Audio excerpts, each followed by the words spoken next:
दोस्तों, जैसे कि Britain, France, Belgium, Italy, Netherlands, Spain, Sweden, America, इन देशों में कोरोना की दूसरी लहर आ गई, वैसे ही अपने हिंदुस्तान में भी दूसरी लहर आ चुकी है।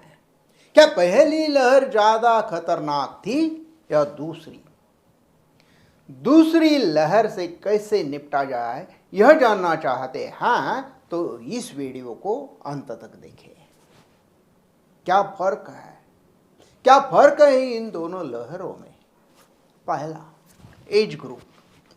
पहली लहर में 50 से अधिक आयु के लोग संक्रमित होने की अधिक संभावना थी, लेकिन दूसरी लहर में 18 से 30 तक और 30 से 45 बरस के बीच के लोग सबसे अधिक पीड़ित है।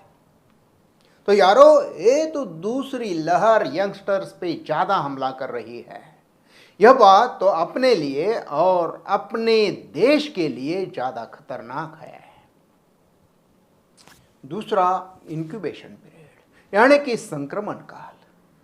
पहली लहर में विषाणु का संसर्ग होने के बाद 2 से 14 दिनों में कोरोना के लक्षण दिखाई देते थे, लेकिन अब विषाणु ज्यादा तेज हो गया है।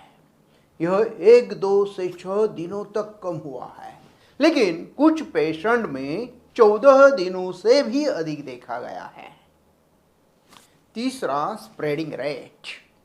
पहली लहर में पीक पीरियड में 30 दिनों में 30,000 नए कोरोना पेशेंट मिलते थे, लेकिन दूसरी लहर में 30,000 कोरोना पेशेंट सिर्फ 15 दिनों में मिल गए हैं। और दूसरी लहर का पीक लेवल तो अप्रैल के अंतिम सप्ताह या मई के पहले सप्ताह में आने की संभावना है। पॉजिटिविटी रेट यानी कि जो भी टेस्ट हुए हैं उनमें पहली लहर से 21% ज़्यादा लोग कोविड पॉजिटिव आते हैं, यानी कि पॉजिटिविटी रेट बढ़ गया है। फैटेलिटी रेट यानी कि कोरोना होने के बाद मौत होने की प्रतिशत संख्या।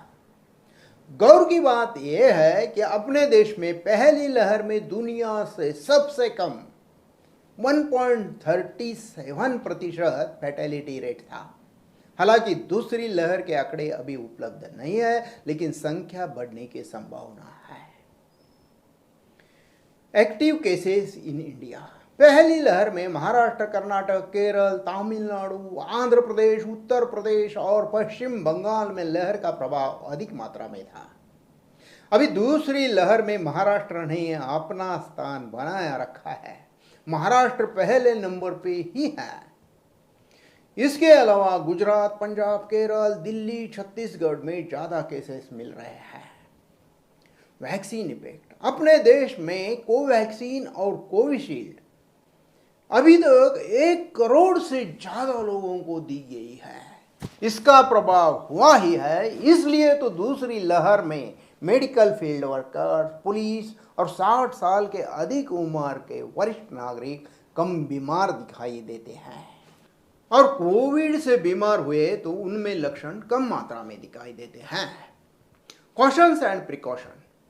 पहली लहर में लोग भय के कारण डर गए थे, इसलिए मास्क पहना, सामाजिक अंतरता रखना, वैयक्तिक स्वच्छता रखना, लॉकडाउन पालना आदि भय के कारण ज्यादा मात्रा में करते थे। लेकिन दूसरी लहर के दौरान यह डर कम हो गया है, ऐसा लगता है।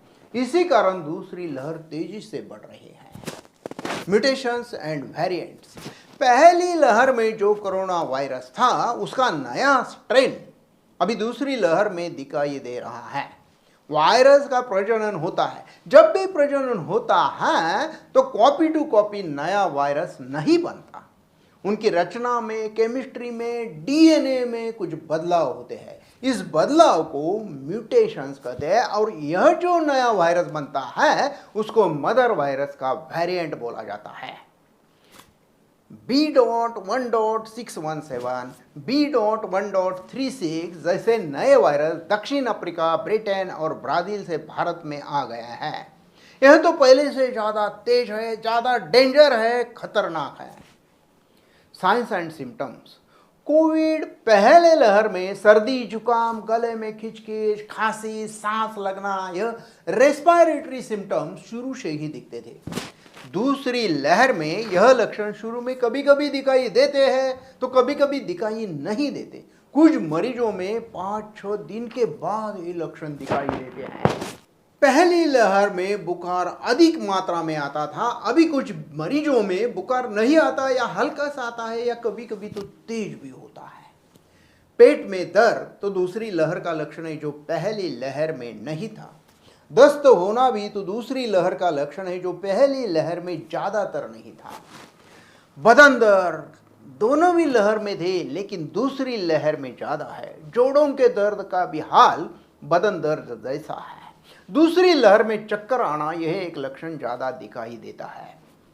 अत्यधिक कमजोरी, सीवियर वीकनेस, लिथार्जी, फटीग, यह तो दूसरी लहर का ब्रांड सिम्टम है। अगर कोई युवा या युवती बहुत कमजोरी महसूस करती है तो कोविड का पहला संदेह होना चाहिए। पैरों में दर्द, क्रैम्प्स, यह भी दूसरी लहर की खासियत है। नौसिया और वोमिटिंग यानी मिचली और उल्टी पहली लहर में भी थी और दूसरी लहर में भी है।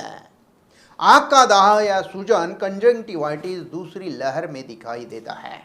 दोस्तों, इसी प्रकार के कुछ लक्षण पहले में ज्यादा थे तो कुछ दूसरे में ज्यादा है। यह आप समझा करो, क्योंकि सिर्फ मेरा नहीं बल्कि सभी डॉक्टरों का यही अनुभव है कि पेशेंट कहते हैं, डॉक्टर मुझे तो सिर्फ दस्त है, मुझे कोरोना नहीं है। डॉक्टर सिर्फ कमजोरी का सलाइन लगाओ, इंजेक्शन दे दो, पेन किलर दे दो, मुझे कोरोना हो ही नहीं सकता क्योंकि मैं घर के बाहर नहीं जाता। डॉक्टर यह मेरी सर्दी की बीमारी हमेशा की है, यह कोरोना नहीं है। तो डॉक्टरों को ट्रेन करने का, प्रशिक्षण देने का उद्योग छोड़ दो और उनका कहना गंभीरता से सुनो। उन्होंने बताए हुए टेस्ट जल्द से जल्द करो। एक बात ध्यान से सुनो, यदि कोविड जल्दी यानी फर्स्ट स्टेप में डिटेक्ट हो गया तो उपाय करना बहुत आसान और बहुत सस्ता होता है। अगर कोविड थर्ड या फोर्थ स्टेप में गया तो पैसा तो बहुत जाता ही है, लेकिन जान गंवाने का खतरा बढ़ जाता है।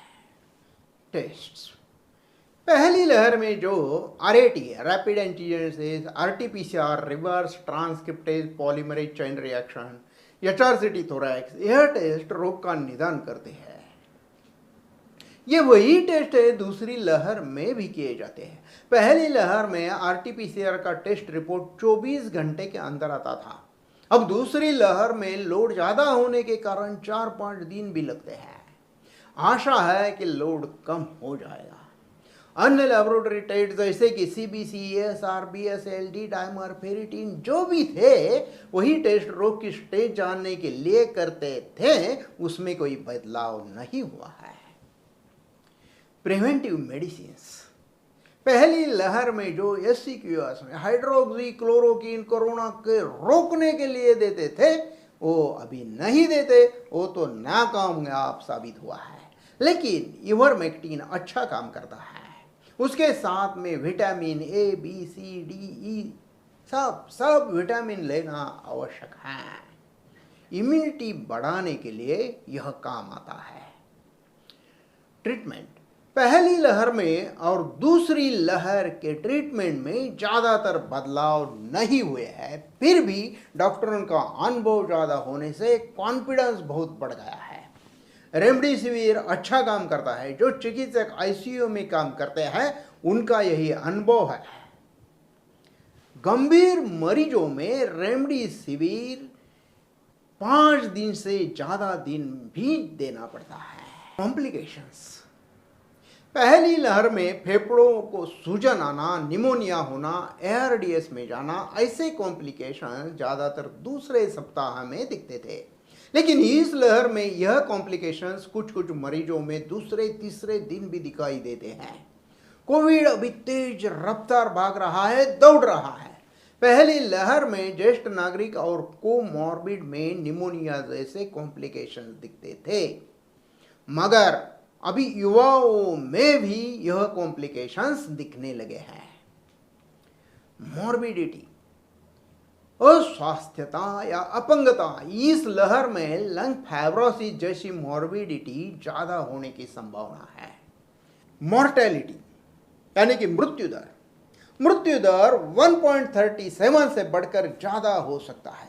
अभी तो इसकी जानकारी उपलब्ध नहीं है, लेकिन यह लहर की दौड़ देखकर मृत्यु दर बढ़ने की ज्यादा आशंका है। पहली लहर में ज्यादातर ज्येष्ठ नागरिक कोमॉर्बिड मरीजों की मौत हुई थी, लेकिन अभी युवाओं को भी बच के रहना चाहिए, क्योंकि इस नए SARS-CoV-2 विषाणु का टारगेट युवा पीढ़ी है। प्रिवेंशन, तो हमें क्या करना चाहिए दोस्तों? इस दूसरी लहर की जंग जीतना है, हमें जीतना ही है।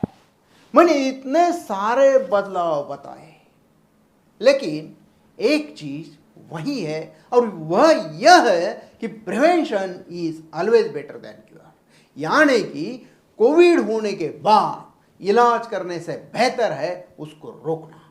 इसलिए 2 गज की दूरी, मास्क है जरूरी, वैयक्तिक स्वच्छता पालना, लॉकडाउन पालना, कोविड वैक्सीन लेना।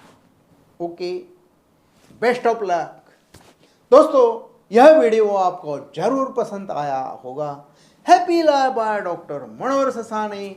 इस चैनल को सब्सक्राइब करो, बेल आइकॉन दबाओ, लाइक करो, और यह वीडियो ज़्यादा से ज़्यादा दोस्तों और रिश्तेदारों को शेयर करो। धन्यवाद, नमस्कार।